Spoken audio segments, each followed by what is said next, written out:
Assalamualaikum warahmatullahi wabarakatuh. Waalaikumsalam warahmatullahi wabarakatuh. Bismillahirrahmanirrahim. Alhamdulillahi rabbil alamin. Wassalatu wassalamu ala ashrafil anbiya'i wal mursalin Sayyidina wa maulana Muhammadin wa ala alihi wa ashabihil mujahidin at-tahirin, amma ba'du. Saudara-saudara kaum muslimin rahimakumullah. Pada pertemuan terdahulu kita sudah membicarakan orang-orang yang menjadi teman-teman setan dalam kehidupan di dunia ini. Maka pada pertemuan kali ini kita akan membicarakan tentang siapa yang menjadi musuh-musuh setan di dalam kehidupan. Dengan satu catatan, berbahagialah mereka yang menjadi musuh-musuh setan, tetapi celakalah mereka yang menjadi teman-teman setan.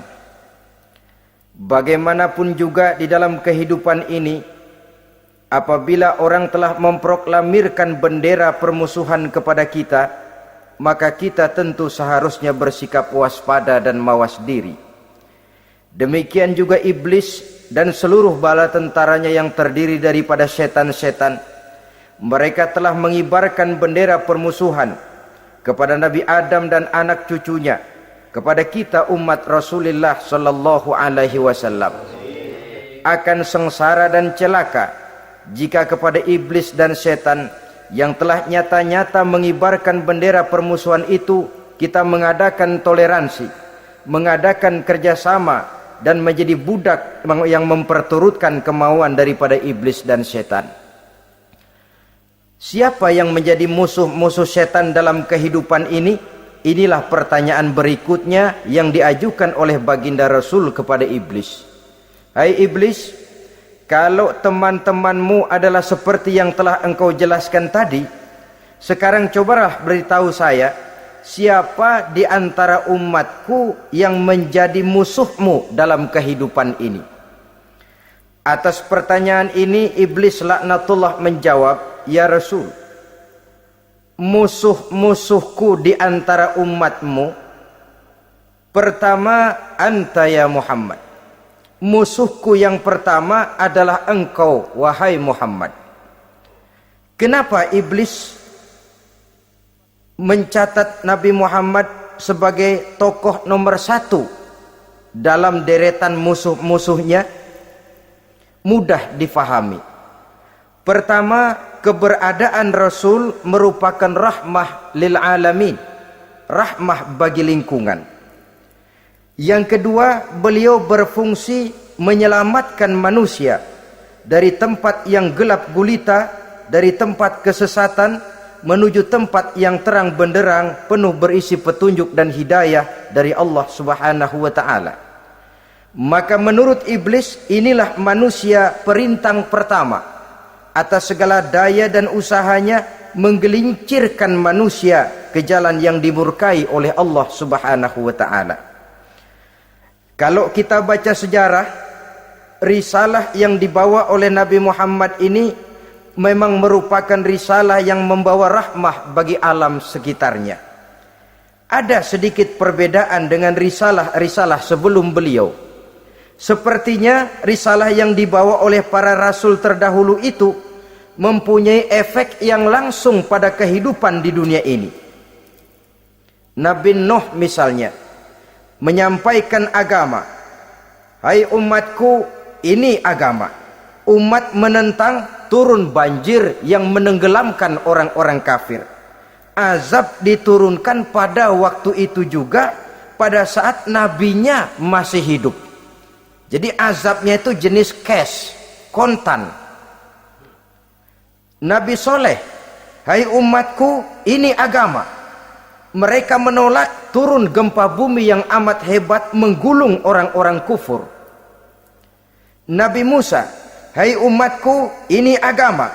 Mereka menolak, sebagian ditenggelamkan di Lautan Merah, sementara sebagian lain dikutuk menjadi monyet-monyet yang hina seperti diceritakan dalam Al-Qur'anul Karim.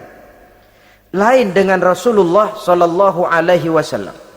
Bagaimanapun kurang ajarnya umat yang dihadapi oleh beliau, bagaimanapun menentangnya jamaah yang dihadapi oleh beliau, azab tidak turun sepanjang beliau masih hidup. Ini merupakan jaminan dari Allah, wa ma kana Allahu liyu'azzibahum wa anta fihim. Allah sama sekali tidak akan menurunkan azab selama engkau wahai Muhammad masih hidup di tengah-tengah umatmu. Jadi keberadaan Nabi Muhammad merupakan jaminan keselamatan bagi umatnya. Selama beliau masih hidup, azab tidak turun bagaimanapun kurang ajarnya umat. Di sini sedikit bedanya dengan nabi-nabi terdahulu. Juga perbedaan dalam pola dakwah. Nabi Nuh ketika dakwahnya ditolak oleh umat, keluar doanya meminta umatnya ditenggelamkan. Tetapi Nabi kita ketika dilontari batu oleh umat, malah beliau mendoakan umatnya agar memperoleh hidayah. Oleh sikap yang semacam ini, wajar lalu iblis menganggap Nabi Muhammad sebagai musuh ranking pertama. Yang kedua, siapa musuhmu di antara umatku? Yang kedua kata iblis, musuhku Muhammad imamun adil, pemimpin yang adil. Itu yang akan menjadi musuhku di dunia ini. Putus asa iblis menghadapi pemimpin yang adil. Tipu dayanya tidak terkena. Segala tingkah polanya tidak diperturutkan. Imam yang adil, pemimpin yang adil merupakan musuh daripada iblis laknatullah alaih. Apa sebabnya? Karena pemimpin yang adil mempunyai dampak dalam kehidupan di dunia ini. Melindungi orang banyak, menenteramkan orang banyak. Makin aman, tentram, tenang situasi dan kondisi, makin mudah orang melaksanakan ibadah. Makin tekun orang melaksanakan ibadah, makin dekat dia dengan Allah.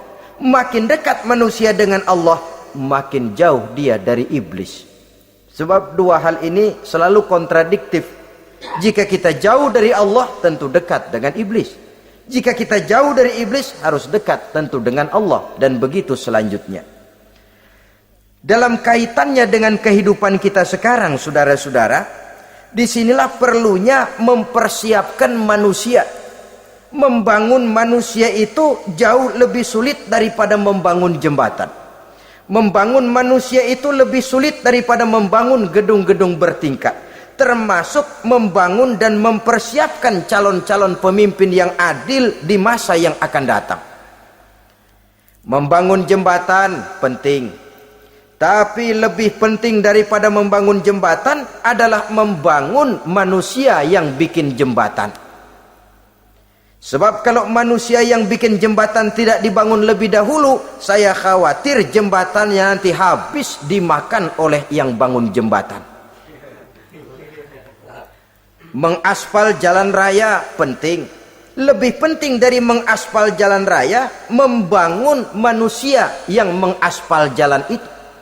Sebab kalau manusia yang mengaspal jalan bermental rusak dan bejat, saya khawatir jalan belum selesai, aspalnya habis dimakan oleh yang ngaspal. Inilah pentingnya membangun manusia pembangunan. Semua tugas-tugas besar, semua pekerjaan-pekerjaan yang baik harus berangkat dari niat yang baik, berangkat dari hati yang bersih. Siapapun adanya kita, apapun profesi kita. Yang jadi kiai, marilah berangkat dari niat yang bersih. Yang jadi mubaligh, marilah berangkat dari niat yang bersih. Niatnya itu mau menghidupkan Islam atau mau cari hidup jual Islam. Kalau mau menghidupkan Islam, mari sama-sama kita berjuang. Tapi kalau mau cari hidup untuk dengan menjual Islam, minggir saja daripada nanti bikin malu. Yang mengurus masjid, mari berangkat dari niat yang bersih. Ngurus masjid itu niatnya mau menghidupkan masjid atau mau cari hidup di dalam masjid. Kalau mau menghidupkan masjid, mari. Tapi kalau mau mencari hidup di dalam masjid, tolong minggir saja daripada nanti bikin aib. Yang jadi orang alim, mari berangkat dari niat yang bersih. Jangan memperjualbelikan fatwa, yang halal dikatakan haram, yang haram jadi samar-samar, nanti membingungkan umat. Berangkat dari niat yang bersih, membangun manusia, pembangunan. Ini barangkali istilah yang lebih kena. Saudara-saudara kaum muslimin rahimakumullah, setiap kita pada hakikatnya punya bakat secara fitrah yang kita bawa. Bakat apapun kita ini punya. Saudara punya bakat jadi pemimpin, saudara pun punya bakat jadi pengkhianat. Saudara punya bakat jadi orang soleh, saudara juga punya bakat jadi orang salah. Saudara punya bakat jadi orang besar, saudara pun punya bakat jadi orang hina. Seluruh bakat ada di dalam diri kita. Tinggal nanti pertumbuhannya mana yang lebih subur. Saudara punya sifat berani, saudara pun punya sifat takut. Seberani-beraninya orang mesti ada sifat takutnya. Nanti mana yang tumbuh lebih subur? Kalau takutnya tumbuh lebih subur, dia akan jadi orang penakut. Kalau beraninya yang tumbuh lebih subur, dipupuk oleh lingkungan, pendidikan dan sebagainya, dia akan tumbuh jadi orang pemberani. Oleh karena itu, agama merupakan lingkungan yang subur untuk menumbuhkan benih-benih yang baik yang kita bawa bersamaan dengan lahirnya kita ke alam dunia ini. Setiap kita, saya, saudara, punya bakat jadi pemimpin, punya bakat jadi pengkhianat, punya bakat jadi pengabdi, punya bakat jadi koruptor, punya bakat jadi pemelihara, punya bakat jadi perusak. Tinggal nanti lingkungan, pendidikan yang menumbuhkan mana yang tumbuh lebih subur. Kalau lingkungan saudara lingkungan maling, maka sifat pengkhianat akan tumbuh lebih subur. Kalau nanti saudara jadi pemimpin, insya Allah korupsi. Lingkungan yang menumbuhkan sifat mengabdi, sifat berbuat tanpa pamrih, dikalahkan oleh sifat pengkhianat dan korupsi itu yang dibentuk oleh lingkungan, pendidikan, pengalaman dan sebagainya. Oleh karena itu, secara dini agama menanamkan, menyuburkan fitrah-fitrah yang baik yang kita bawa bersamaan dengan hadirnya kita dalam kehidupan ini.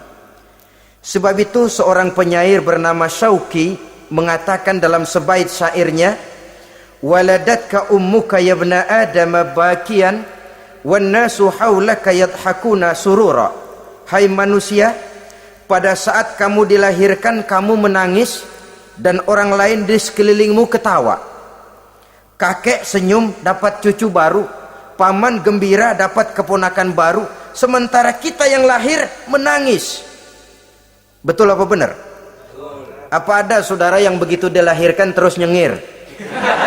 Saya kira kabur dukunnya itu. Setiap kamu hai manusia lahir dalam keadaan menangis, orang sekelilingmu tertawa. Karena itu katakan kepada mereka yang senyum di sekelilingmu, hai manusia, pada saat saya dilahirkan saya menangis dan kamu semua tertawa. Baik manusia. Tapi nanti pada satu saat harus terjadi kebalikannya.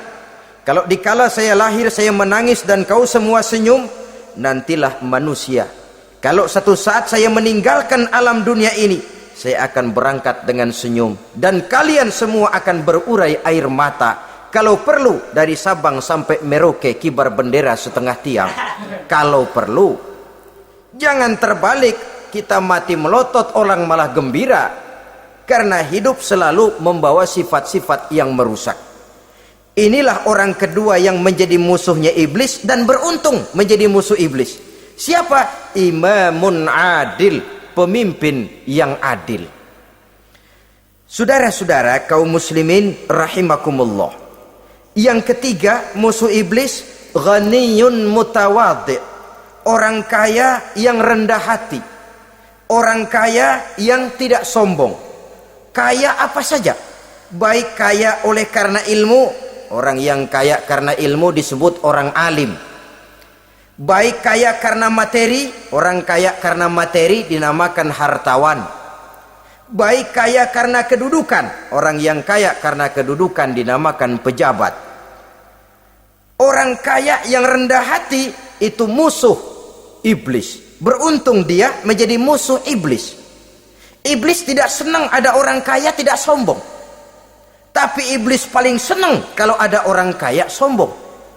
Lebih senang lagi iblis kalau ada orang miskin sombong. Masya Allah. Orang kaya sombong, walaupun iblis senang, orang masih bilang pantas saja dia sombong, kaya apaan aja punya. Udah miskin sombong, kira-kira yang disombongin apaan? Dalam segala bentuknya sombong ini Allah tidak senang, tapi iblis senang. Kenapa? Karena sponsor sombong iblis. Kan yang pertama kali sombong iblis toh. Ketika disuruh sujud kepada Nabi Adam, dia nggak mau. Ini kesombongan pertama yang terjadi dalam sejarah. Ketika ditanya kenapa kau tidak mau sujud iblis? Ah, saya kan dibikin dari api, Adam dari tanah. I am the best. Saya lebih hebat daripada iblis, daripada Adam. Adam baru kemarin dibikin, saya sudah lama. Kata Allah, kamu sombong iblis, ini surga bukan tempat orang sombong. Keluar! Terusir dia dari surga. Jadi kesombongan pertama adalah kesombongan yang dilakukan oleh iblis. Dan dia tanamkan itu kepada kita supaya jadi orang sombong. Karena itu sombong ilmu Allah nggak senang, tapi iblis senang. Mentang-mentang ada ilmunya. Nih, satu-satunya ustadz di sini ya. Semua mesti ngaji sama gue. Kalau nggak ngaji sama gue, Islamnya kurang tapi bener. Sombong karena ilmu. Sombong karena pangkat. Mentang-mentang pakai bintang di pundak, jalan pundak duluan. Yang wajar saja hidup ini. Sombong harta pun begitu. Kaum muslimin rahimakumullah. Orang kaya yang rendah hati dimusuhi oleh iblis, tapi dicintai Allah, dicintai Rasul, dicintai malaikat. Caranya bagaimana? Kembali kepada satu kesadaran bahwa pada saat terlahir ke alam dunia ini tidak ada yang pernah kita bawa. Kalau sekarang kita punya rumah, punya kebun, punya kendaraan, punya pabrik, punya segala macam benda, apa itu? Titipan. Pada suatu saat akan diambil kembali oleh yang menitipnya. Kalau titipan itu pandai kita jaga, pandai kita syukuri, titipan akan makin banyak. Sama juga kita dalam kehidupan. Kalau orang bisa kita percaya, saya mau pergi ke luar negeri, rumah saya titip kepada tetangga. Saya pulang dari luar negeri, isi rumah tetap tidak berkurang, malah dibersihi, malah disapu, dihilangkan kotorannya. Tentu bukan main syukur saya, girang saya. Akan bertambah kepercayaan saya untuk menitipkan apa saja. Ini makna la in syakartum la azidannakum wa la in kafartum inna azabi lasyadid. Kalau kamu pandai bersyukur, aku tambah nikmat. Tapi kalau kamu ingkar, azabku teramat pedih. Artinya apa? Nikmat bisa berubah menjadi azab kalau kita tidak pandai mensyukurinya. Ma'asyiral muslimin rahimakumullah. Orang yang kaya ilmu lalu rendah hati, tidak selalu ingin menonjolkan diri. Ini kadang-kadang yang tanggung ini yang bikin berabe. Alim bener enggak, geblek bener juga enggak. Yang sedikit-sedikit mau nonjolin diri. Kalau enggak jadi imam enggak mau ke masjid. Enggak jadi imam enggak mau ke musola. Pokoknya kalau enggak jadi imam marahan sama musola. Macam mana? Saudara-saudara kaum muslimin, rendah hati. Tidak selalu ingin menonjolkan, sebab orang yang selalu ingin menonjolkan dirinya biasanya orang yang kekurangan kepercayaan kepada kemampuan dirinya sendiri. Dia selalu ingin dinomorsatukan. Dia selalu ingin ditempatkan pada ranking teratas. Dia tidak percaya diri. Orang yang percaya diri dapat bersikap wajar dalam kehidupan. Begitu juga kaya karena harta, dengan menyadari bahwa harta bagaimanapun banyaknya titipan dari Allah. Pada suatu saat akan kembali. Dia harus dimanfaatkan sesuai dengan kehendak yang menitipnya. Begitu juga kaya oleh karena pangkat, kedudukan, dan jabatan. Pada suatu saat jabatan itu akan hilang dari diri kita. Karenanya sering saya jelaskan bahwa pangkat di dunia ini yang paling tinggi pensiun. Titel yang paling akhir almarhum. Saudara setuju atau tidak, titel itu akan saudara dapat. Bagaimanapun kita cinta kepada pangkat, kedudukan, entah pada akhirnya satu saat akan sampai kepada posisi yang namanya pensiun. Kalau sadarlah kita kepada pemikiran ke arah sana, maka untuk mencapai kekayaan, baik kekayaan harta, kekayaan kedudukan, tidak lalu menghalalkan segala cara untuk mencapai tujuan, tapi dibatasi oleh norma dan kaedah yang harus dia taati, baik kaedah agama maupun kaedah bernegara. Inilah orang ketiga yang menjadi musuhnya iblis, orang kaya yang rendah hati, orang kaya yang tidak sombong. Yang keempat, saudara-saudara, tajirun shadiq, pedagang, pengusaha yang jujur. Iblis gedek betul, benci bukan main sama pengusaha, sama pedagang yang jujur, yang tidak ngurangi timbangan, tidak nipu pembeli, tidak barang yang jelek dibilang bagus, atau yang bagus di atas yang jelek di bawah, atau dicampur yang baik dengan yang jelek supaya kelihatan semuanya jadi baik. Semua orang ingin untung, tidak ada kecuali siapapun orangnya, dan itu wajar. Setiap manusia ingin mendapat keuntungan, kalau perlu dengan modal minimal mencapai keuntungan maksimal, seperti yang diajarkan oleh teori ekonomi. Itu kan yang namanya produktif kan. Satu usaha dinamakan produktif, bagaimana kita mengeluarkan modal minimal bisa mencapai keuntungan maksimal. Silakan. Bahwa manusia ingin untung itu insting, naluri, fitrah. Tidak ada orang yang mau rugi. Tapi cara mencapai keuntungan itu yang membedakan antara seorang muslim dengan yang bukan muslim. Sudah pernah saya sampaikan, apabila kaum pengusaha, para pedagang sudah dijangkiti penyakit yang tidak jujur, yang akan timbul adalah kekacauan ekonomi. Kekacauan ekonomi bisa menimbulkan revolusi sosial, dan revolusi sosial merupakan kiamat satu generasi. Semua kericuhan hampir bermuara dari perut, dan itu ekonomi. Orang nodong perut, orang korupsi perut. Ya walaupun korupsi kalau sudah kelas kakap tidak lagi sekedar urusan perut. Ya perut apa yang diurusin kalau korupsinya miliaran itu? Perut jin barangkali. Saudara-saudara kaum muslimin rahimakumullah. Oleh karena itu, pedagang yang jujur, pengusaha yang jujur, ini merupakan musuh iblis. Iblis tidak senang kalau ada pengusaha yang jujur. Iblis tidak senang kalau ada pedagang yang jujur. Tapi iblis akan tepuk tangan kalau pedagang sudah selingkuh, kalau pengusaha sudah nipu. Ada orang bilang, sekarang mah kalau jujur-jujur bener nggak makan apa-apa dong kita. Sebab katanya jangan lagi nyari yang halal, sekarang ini yang haram aja seret. Rupanya sering masang undian nggak pernah kena. Lalu bilang jangan yang halal, yang haram aja nggak kena-kena katanya. Sebenarnya bukan itu masalahnya, saudara-saudara. Bukan itu masalahnya. Masalahnya ialah bahwa kejujuran membawa keberkahan. Ini kalau kita berpikir dengan kacamata agama.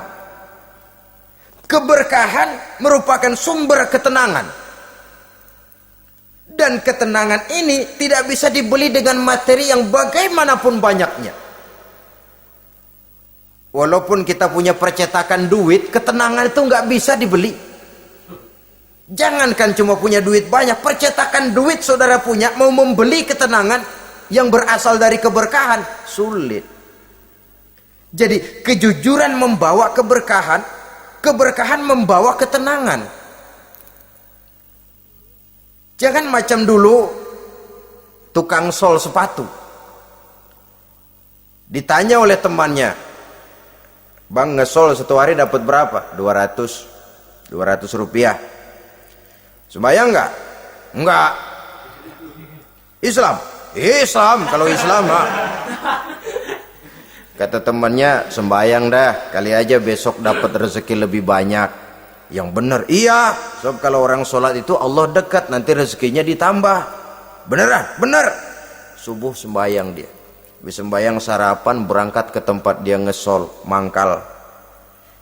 Dari pagi sampai jam 11 belum ada juga yang ngesol. Mulai bimbang hatinya. Katanya kalau sembayang rezeki tambah. Tadi sembayang subuh sampai gini hari belum ada yang ngesol. Cobaan kali, sabar. Datang sholat zohor. Habis zohor nunggu lagi, belum juga ada yang datang ngesol. Udah mau pulang hampir maghrib, baru datang satu orang dandanin sendal jepit putus.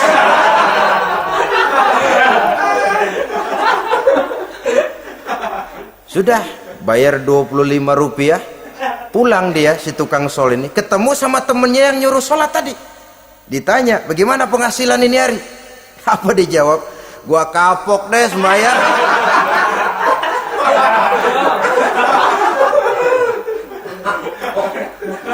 Kemarin nggak sembayang dapat 200, sekarang begitu sembayang jigo.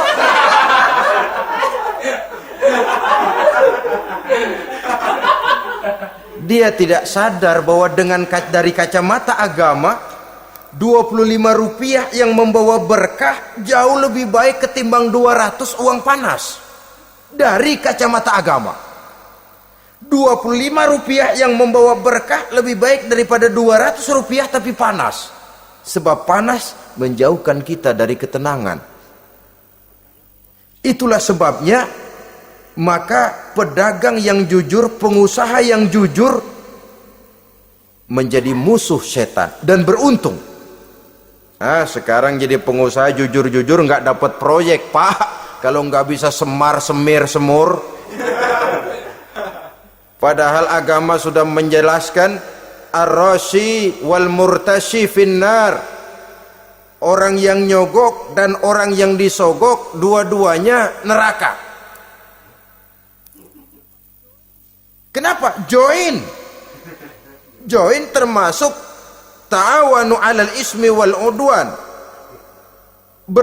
Bertolong-tolongan dalam berbuat dosa dan kesalahan. Kalau hadiah, lain hadiah. Kalau sodako, lain sodako. Tapi yang namanya semir, suap, ar-rashi wal murtashi finnar. Saudara-saudara kaum muslimin rahimakumullah. Jadi pedagang yang jujur, pengusaha yang jujur merupakan salah satu roda perekonomian. Kegoncangan ekonomi akan menimbulkan dampak sosial yang sangat luas dan kompleks, yang pada giliran puncaknya, dampak paling negatifnya, dia sanggup menggerakkan terjadinya revolusi sosial. Bukankah sebagian besar gerak hidup manusia dimotivasi oleh keinginan untuk mempertahankan kelangsungan hidup? Dan kelangsungan hidup artinya mulut. Mulut itu artinya perut, dan itu artinya makan. Setelah itu mungkin baru pangan, baru sandang, baru dia berpikir pakaian dan sebagainya. Jadi karena dia merupakan penggerak roda ekonomi, pedagang yang jujur, pengusaha yang jujur mutlak diperlukan dalam kehidupan ini. Sebab sekali lagi, kejujuran akan membawa keberkahan, keberkahan memberikan ketenangan dalam kehidupan. Oleh karenanya kita umat Islam, biarin duit kita banyak, asal berkah. Itu tentu idealnya. Ketimbang dikit tidak berkah, lebih baik ia banyak, ia berkah. Dan keberkahan itu datang lewat kejujuran. Kejujuran ini sudah dicontohkan oleh Rasul pada saat beliau berniaga ke negeri Syam dikala berumur 9 tahun, bahkan dikala berumur 25 tahun seketika membawa dagangan Sayyidatuna Khadijah yang kelak jadi istri beliau.